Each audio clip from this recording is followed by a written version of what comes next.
بسم اللہ الرحمن الرحیم۔ تاریخ سے ریلیٹڈ اور اسلامی واقعات کی ویڈیوز دیکھنے کے لیے ہمارے چینل کو سبسکرائب کر لیں۔ مشہور برطانوی بحری جہاز ٹائٹینک جب حادثے کا شکار ہوا تو اس کے آس پاس 3 ایسے بحری جہاز موجود تھے جو ٹائٹینک کے مسافروں کو بچا سکتے تھے۔ سب سے قریب جو جہاز موجود تھا اس کا نام سیمسن تھا اور وہ حادثے کے وقت ٹائٹینک سے صرف 7 میل کی دوری پہ تھا۔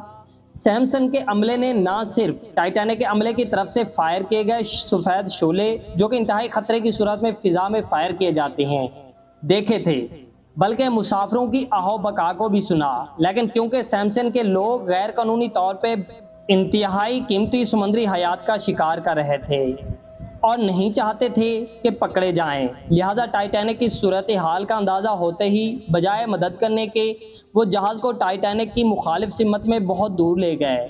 یہ جہاز ہم میں سے ان لوگوں کی نمائندگی کرتا ہے جو اپنی گناہوں بھری زندگی میں اتنے مگن ہو جاتے ہیں ان کے اندر سے انسانیت کا احساس ختم ہو جاتا ہے اور پھر ساری زندگی اپنے گناہوں کو چھپاتے گزار دیتے ہیں۔ یہ ہے انسانوں کا پہلا رویہ۔ دوسرا جہاز جو قریب موجود تھا اس کا نام کیلیفورنیا تھا جو حادثے کے وقت ٹائٹینک سے 14 میل دور تھا۔ اس جہاز کے کیپٹن نے بھی ٹائٹینک کی طرف سے مدد کی پکار کو سنا اور باہر نکل کر سفید شعلے اپنی آنکھوں سے دیکھے، لیکن کیونکہ اس وقت برف کی چٹانوں میں گھرا ہوا تھا اور اسے ان چٹانوں کے گرد چکر کاٹ کے ٹائٹینک تک پہنچنے میں خاصی مشکل صورتحال سے دوچار ہونا پڑتا، لہذا کیپٹن نے اس کے بجائے دوبارہ اپنے بستر میں جانا اور صبح روشنی ہونے کا انتظار کرنا مناسب سمجھا۔ صبح جب وہ ٹائٹینک کی لوکیشن پہ پہنچا تو ٹائٹینک کو سمندر کی تہہ میں پہنچے 4 گھنٹے گزر چکے تھے اور ٹائٹینک کے کیپٹن ایڈورڈ سمتھ سمیت 1559 افراد موت کے گھاٹ اتر چکے تھے۔ یہ جہاز ہم میں سے ان افراد کی نمائندگی کرتا ہے جو کسی کی مدد کرنے کو اپنی آسانی سے مشروط کر دیتے ہیں اور جب تک حالات حق میں نہ ہوں کسی کی مدد کرنا اپنا فرض نہیں سمجھتے۔ یہ ہے انسانوں کے بارے میں دوسرا رویہ۔ تیسرا جہاز کارپیتھیا تھا جو ٹائٹینک سے 68 میل دور تھا۔ اس جہاز کے کیپٹن نے ریڈیو پہ ٹائٹینک کے مسافروں کی چیخ و پکار سنی۔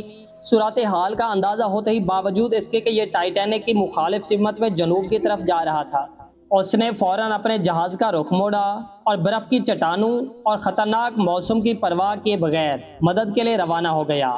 اگرچہ یہ دور ہونے کے باعث ٹائٹینک کے ڈوبنے کے 2 گھنٹے بعد لوکیشن پہ پہنچ سکا، لیکن یہی وہ جہاز تھا جس نے لائف بوٹس پہ امداد کے منتظر ٹائٹینک کے باقی ماندہ 710 مسافروں کو زندہ بچایا تھا اور انہیں بحفاظت نیو یارک پہنچا دیا تھا۔ اس جہاز کے کیپٹن آرتھر روسٹن کو برطانوی نیوی کی تاریخ کے چند بہادر ترین کیپٹنز میں شمار کیا جاتا ہے اور ان کے اس عمل پہ انہیں کئی سماجی اور حکومتی ایوارڈ سے بھی نوازا گیا تھا۔